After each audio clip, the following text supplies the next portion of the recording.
Assalamualaikum warahmatullahi wabarakatuh. Perkenalkan, nama saya Wananu Pratiwi, NIM 1911219, kelas PAI 3H.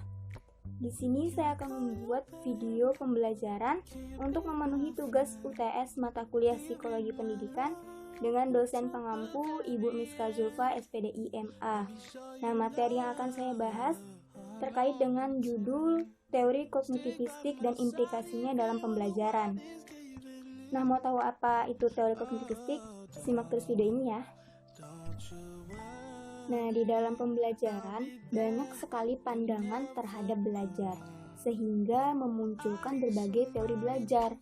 Nah, teori belajar ini awalnya didasarkan oleh para ahli psikologi yang tidak pernah puas dengan teori-teori terdahulu, sehingga memunculkan teori belajar yang lainnya. Nah, teori belajar itu ada 4. Yang pertama, teori behavioristik. Yang kedua, teori kognitivistik.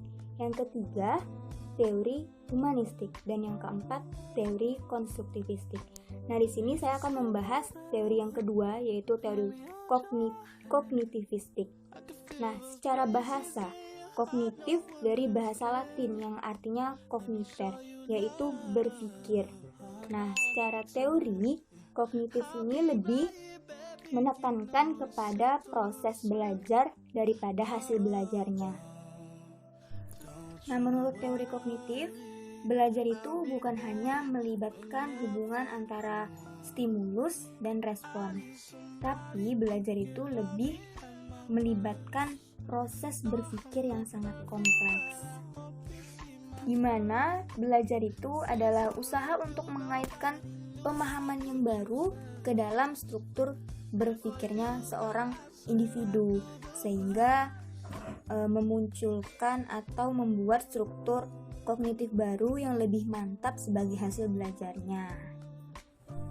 Nah, teori kognitif juga beranggapan bahwa tingkah laku atau perbuatan seseorang itu didasarkan pada kognisi, yaitu yang ditentukan oleh persepsi atau pemahaman seseorang tentang diri dan situasi yang berhubungan dengan tujuan yang ingin dicapainya.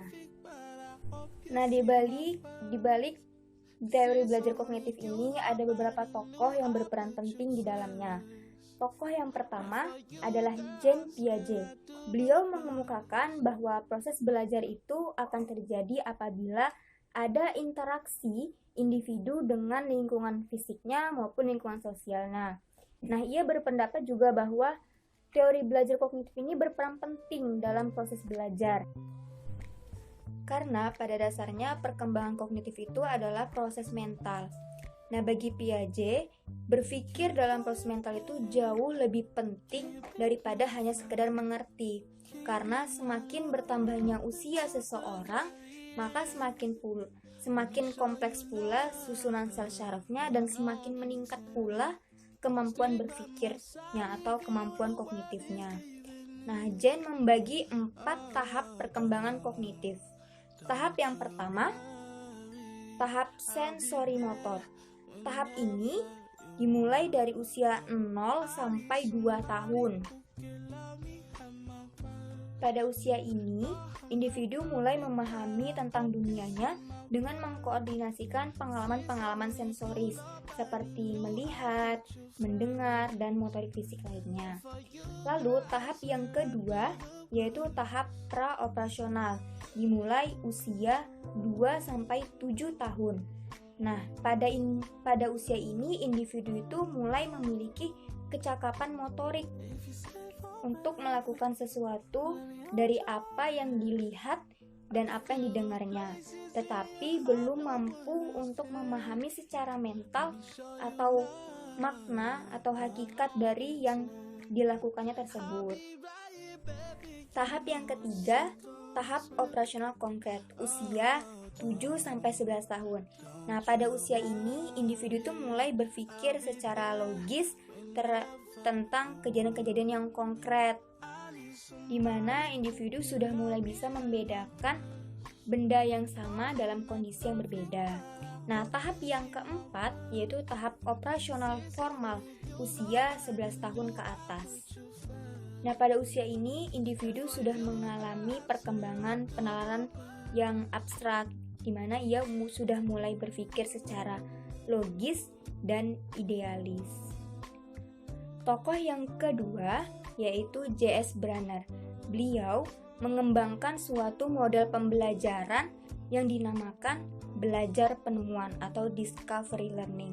Nah, maksud dari model pembelajaran ini bahwa individu itu harus berpartisipasi aktif di mana dalam mengenal adanya kemampuan dalam eksplorasi dan penemuan-penemuan baru.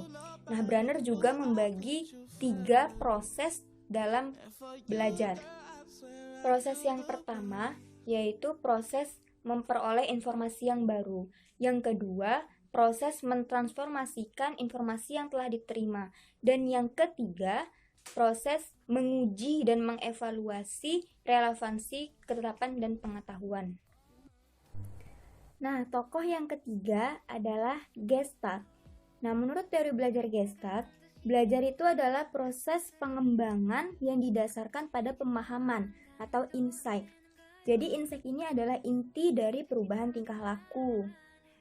Karena pada dasarnya teori belajar Gestalt ini adalah teori yang berusaha untuk merubah proses belajar siswa itu dengan cara memahami, mengerti, dan bukan dengan menghafal.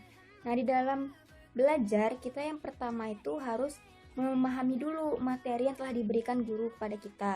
Lalu kita telaah, kita analisis, baru kita bisa mengerti, oh ini inti dari belajar itu, inti dari materi tersebut. Nah, baru kita pelajari dengan cara memahami tadi, bukan dengan cara menghafal. Nah, selanjutnya implikasi dari penerapan teori-teori belajar yang sudah saya jelaskan sebelumnya di dalam pembelajaran. Teori belajar yang pertama adalah Jean Piaget. Implikasi dalam pembelajarannya ada 2. Yang pertama itu, individu bisa mengembangkan pengetahuannya sendiri. Nah, contohnya misal di dalam kelas. Di dalam belajar kita dibagi kelompok belajar. Nah, misal pada materi hari ini kita berada di kelompok A. Nah, untuk materi selanjutnya kita diubah lagi menjadi berada di kelompok B. Nah, itu kan kita bisa berinteraksi antara teman-teman yang di kelompok A bagaimana dan di teman yang kelompok B bagaimana. Jadi kita harus bisa beradaptasi dengan lingkungan kita yang baru. Lalu yang kedua, individualisasi dalam pembelajaran. Nah, maksudnya di sini ini lebih menekankan kepada tahap perkembangan kognitif anak. Jadi kita sebagai guru harus bisa menyesuaikan pembelajaran dengan tahap perkembangan kognitif anak. Nah, contohnya misal kita mengajar di TK. Nah, anak-anak TK itu kan masih usia sekitar di bawah 7 tahun. Nah, itu biasanya dia lebih mengembangkan kepada tahap sensorisnya.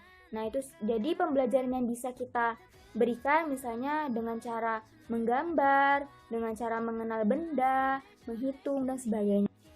Nah, berbeda pula jika kita sudah mengajar di SD.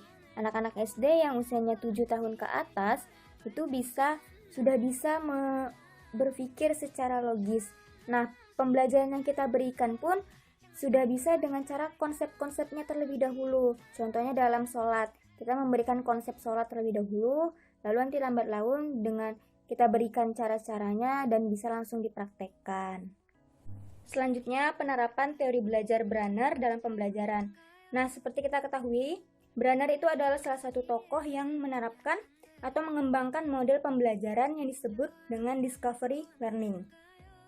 Nah, discovery learning atau belajar penemuan ini, penerapannya di dalam belajar ada tahap-tahapnya. Yang pertama itu stimulasi atau rangsangan. Jadi guru memberikan rangsangan kepada siswanya berupa permasalahan. Nah, di sini siswa diminta untuk mengidentifikasi kasus yang telah diberikan oleh guru tersebut. Setelah siswa diminta untuk mengidentifikasi kasus tersebut dari sebuah permasalahan itu, lalu siswa diminta tanggapannya atau responnya terhadap permasalahan tersebut. Nah, setelah itu guru meminta siswa untuk mengumpulkan informasi. mencari informasi dari berbagai sumber seperti jurnal, buku-buku, artikel, dan sebagainya. Nah, setelah mendapatkan informasi yang valid, siswa diminta untuk mengolah data. Nah, setelah mengolah data, lalu siswa diminta untuk mengambil pembuktian atau verifikasi terhadap data-data yang sudah dikumpulkannya. Nah, yang terakhir baru siswa bisa mengambil kesimpulan dari permasalahan tersebut. Nah, setelah semua tahap-tahap itu dilakukan oleh siswa, di sini siswa itu harus mampu untuk mengaitkan suatu problema atau suatu permasalahan studi kasus yang diberikan oleh gurunya tersebut dengan mengaitkannya dengan pemahaman yang telah diperolehnya, seperti itu. Nah, yang terakhir, penerapan teori belajar Gestalt dalam pembelajaran. Nah, contohnya di dalam pembelajaran bahasa Arab. Seperti yang sudah saya jelaskan sebelumnya, teori Gestalt adalah teori yang lebih mengedepankan kepada pemahaman atau insight. Nah, ini sejalan dengan basis pembelajaran bahasa Arab, yaitu yang berdasarkan pemahaman siswa. Jadi antara pembelajaran Gestalt dengan pembelajaran bahasa Arab ini sejalan, yaitu sama-sama dengan mengedepankan kepada pemahaman siswanya sendiri, pemahaman terhadap materi yang telah diberikan guru kepada siswa, pemahaman menguasai materi tersebut dengan baik. Dan dituntut siswa juga harus memiliki kemampuan atau skill dan keterampilan. Nah, sedangkan di dalam bahasa Arab sendiri ada 4 keterampilan yang harus dicapai dalam pembelajarannya. Yang pertama, keterampilan dalam mendengar bahasa Arab. Lalu yang kedua, keterampilan dalam berbicara bahasa Arab. Yang ketiga, keterampilan dalam membacanya. Dan yang keempat, keterampilan dalam menulisnya. Nah, itu mungkin penerapan dari teori belajar Gestalt dalam pembelajaran bahasa Arab. Sekian penjelasan dari saya. Terima kasih sudah mendengar, sudah mengikuti video saya. Semoga pembelajaran dan materi yang saya bahas bisa bermanfaat untuk teman-teman semua. Jika saya ada kesalahan dalam perkataan, saya meminta maaf. Kepada Allah saya memohon ampun. Wabillahi taufiq wal hidayah. Wassalamualaikum warahmatullahi wabarakatuh.